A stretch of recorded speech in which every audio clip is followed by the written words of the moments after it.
नमस्कार प्रिय विद्यार्थियों, हम पार्टनरशिप को डिस्कस कर रहे थे। उसी में हमारा नेक्स्ट टॉपिक है life insurance policy. Life insurance policy is a policy issued by the life insurance company. Life insurance company द्वारा ली जाती है, फर्म के द्वारा वो ली जाती है पार्टनर्स की लाइफ का। क्योंकि अगर किसी पार्टनर की अचानक से डेथ हो जाती है तो फिर उनको पैसे पे करने पड़ेंगे। उसका हिसाब किताब करने के लिए एक अच्छी खासी अमाउंट होगी, जो बिज़नेस में से निकालना बड़ा दिक्कत वाला रहता है, परेशानी वाला रहता है। तो फिर उसके लिए, उस सिचुएशन से बचने के लिए पार्टनर्स उनकी लाइफ का इंश्योरेंस करवा लेते हैं। तो इस पॉलिसी का मुख्य उद्देश्य, पर्पज़ है provision for the payment of amount of disease partner. किसी पार्टनर की अगर डेथ हो जाती है, उसको जो पेमेंट देना है उस पेमेंट के लिए व्यवस्था करना है, जो इंश्योरेंस कंपनी से मिल जाएगी। अदरवाइज पेमेंट एसेट को फर्म की सेल करके देनी पड़ेगी। Therefore partnership firm get the insurance of partner. Partners का इंश्योरेंस करवा लेती है। Insurance policy taken on the life of partner are of the following two type. दो तरह की होती है। एक तो है ज्वाइंट लाइफ पॉलिसी। तो पहले हम ज्वाइंट लाइफ पॉलिसी की बात करते हैं। When insurance policy is taken jointly on the life of all the partner, सभी पार्टनर्स की लाइफ पर इकट्ठा लिया जाता है, संयुक्त रूप से लिया जाता है पॉलिसी को, then it is known as the joint life insurance policy. The premium of such a policy is paid by the firm. Firm के द्वारा पे किया जाता है। Insurance company pay the full amount of insurance policy to the firm. Firm को insurance policy की पूरी amount partner की death पर पे कर देती है। और premium also stops in future, और प्रीमियम की पेमेंट फ्यूचर में नहीं करनी पड़ती। 4 मेथड्स हैं प्रीमियम को लिखने के ज्वाइंट लाइफ इंश्योरेंस पॉलिसी में। वन बाय वन हम इनको डिस्कस करेंगे। तो पहला मेथड है premium is treated as the business expense. जो ज्वाइंट लाइफ पॉलिसी के ऊपर प्रीमियम दिया जाता है उसको बिजनेस का खर्चा माना जाता है। तब क्या होगा, तो इसको प्रॉफिट एंड लॉस में डेबिट कर दिया जाता है। जब बिजनेस का एक्सपेंस ज्वाइंट लाइफ पॉलिसी पे जो प्रीमियम दिया जाता है उसको माना जाता है, तो प्रॉफिट एंड लॉस अकाउंट में उसको डेबिट किया जाता है। किसी भी पार्टनर की डेथ पर ज्वाइंट लाइफ पॉलिसी अकाउंट को क्रेडिट किया जाता है, जो अमाउंट इंश्योरेंस कंपनी से मिलेगी, और फिर उस अमाउंट को पार्टनर्स के कैपिटल अकाउंट में ट्रांसफ़र करके उनकी प्रॉफिट शेयरिंग रेशियो में डिस्ट्रीब्यूट कर दिया जाता है, उसको राइट ऑफ कर दिया जाता है।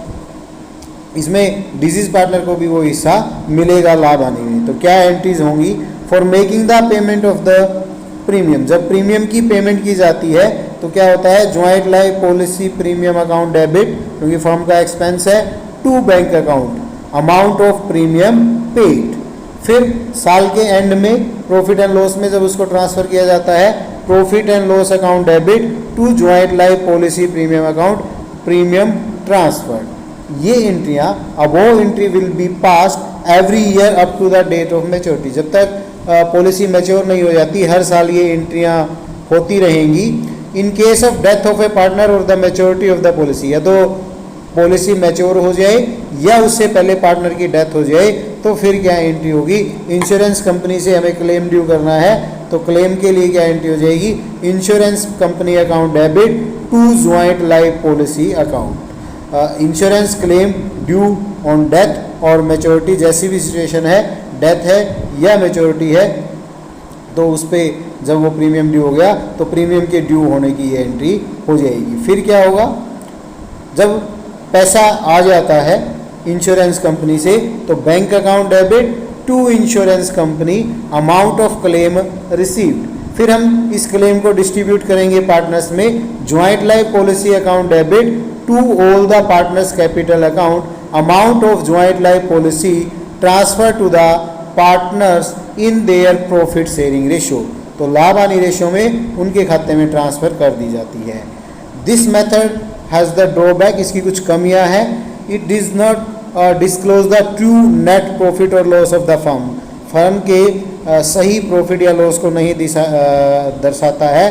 वन साइड प्रीमियम को तो एक्सपेंस माना जाता है और प्रॉफिट एंड लॉस में डेबिट किया जाता है, दूसरी साइड ज्वाइंट लाइफ पॉलिसी को कहीं भी बैलेंस शीट में नहीं दिखाया जाता, जबकि ये एक्चुअल में फर्म की एसेट होती है, तो ये इसकी कमी है। दूसरा मेथड है premium is treated as a asset, premium को संपत्ति माना जाता है। Under this method premium paid is treated as an asset, premium को एक संपत्ति माना जाता है। Joint life policy account is debited and the bank account is credited with the amount of premium, जैसे ही प्रीमियम पे किया जाता है ज्वाइंट लाइफ पॉलिसी को डेबिट करते हैं और बैंक अकाउंट को क्रेडिट करते हैं। Joint life policy account is shown as the asset in the balance sheet, और ज्वाइंट लाइफ पॉलिसी को बैलेंस शीट में एसेट के रूप में दिखाते हैं। तो क्या होगा, on the death of a partner bank account को फिर डेबिट कर देते हैं, ज्वाइंट लाइफ पॉलिसी अकाउंट को क्रेडिट कर देते हैं। जैसे ही पैसा आ जाता है तो ज्वाइंट लाइफ पॉलिसी अकाउंट को बैंक को डेबिट और ज्वाइंट लाइफ पॉलिसी अकाउंट को क्रेडिट कर दिया जाता है। फिर ज्वाइंट लाइफ पॉलिसी अकाउंट को पार्टनर्स के कैपिटल अकाउंट में क्रेडिट करके ट्रांसफ़र कर दिया जाता है प्रॉफिट शेयरिंग रेशियो में। तो क्या एंट्रीज होंगी इसमें, पहली एंट्री होगी for making the payment of premium, joint life policy account debit asset है to bank account premium paid. This entry will pass every year, जब तक वो मैच्योर नहीं हो जाती या किसी पार्टनर की डेथ नहीं हो जाती तब तक ये एंट्रियां हर साल होती रहेंगी। जब मैच्योर हो गई या किसी पार्टनर की डेथ हो गई तो एंट्री हो जाएगी इंश्योरेंस कंपनी अकाउंट डेबिट, क्योंकि इंश्योरेंस कंपनी से पैसा लेना है, to joint life policy account, वो हमारी एसेट है, वो उसके बिहाफ पे हमने पैसा लेना है। Amount of claim due on death और मैच्योरिटी, फिर पैसा आ जाने पर bank account debit to insurance company amount of claim received, जैसे ही पैसा आ जाता है तो वो इंश्योरेंस कंपनी से ये एंट्री होती है।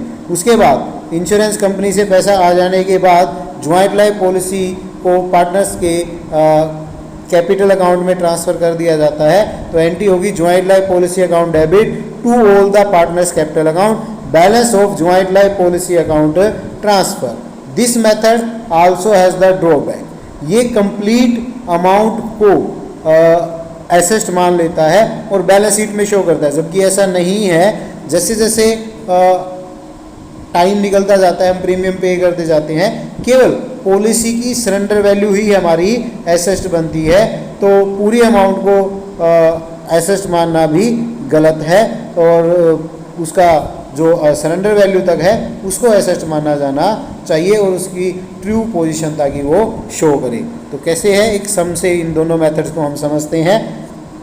X Y are partner sharing profit and loss in the ratio 5:3 में बांटते थे। उन्होंने ज्वाइंट लाइफ पॉलिसी ली 2,40,000 की 1 जनवरी 2002 को, हुज एनुअल प्रीमियम था 13,200। वाई की डेथ हो गई 20 मार्च 2005 को। इंश्योरेंस कंपनी ने 25 जून को क्लेम पे किया। एंट्री करनी है, जनरलाइज करना है, when the premium is treated as a business expense, business expense माना जाता है, और दूसरा जब उसको एसेट माना जाता है। तो देखते हैं कैसे करेंगे।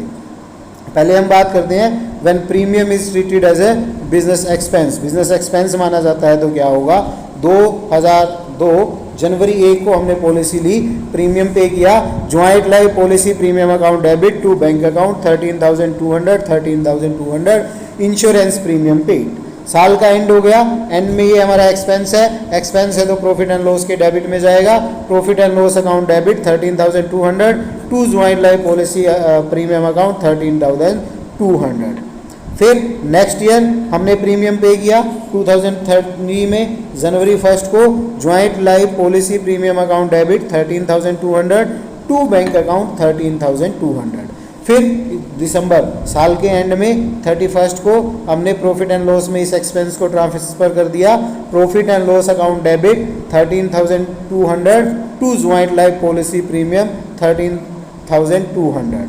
फिर नेक्स्ट ईयर 2004 में साल के प्रारंभ में हमने प्रीमियम पे किया, joint life policy premium account debit 13,200 to bank account 13,200 premium paid.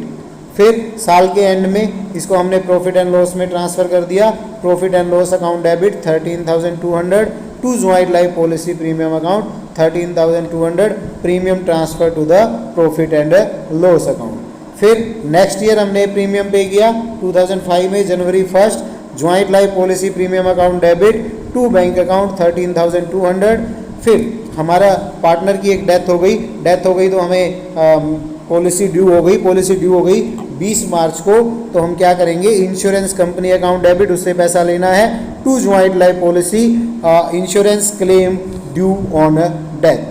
फिर क्या है, इंश्योरेंस कंपनी से 25 जून को पैसा आ जाता है, तो bank account debit 2,40,000 to insurance company 2,40,000। इस 2,45,000 को ज्वाइंट लाइफ पॉलिसी को डेबिट कर देंगे to X capital account 150 to Y capital account 90, उनकी प्रॉफिट शेयरिंग रेशियो में जो कि है 5:3, उसको डिस्ट्रीब्यूट कर देंगे और जो प्रीमियम है उसको प्रॉफिट एंड लॉस से चार्ज कर लेंगे। Profit and loss account debit 13,200 to joint life policy 13,200। जब हम एक्सपेंस ट्रीट करते हैं तो ये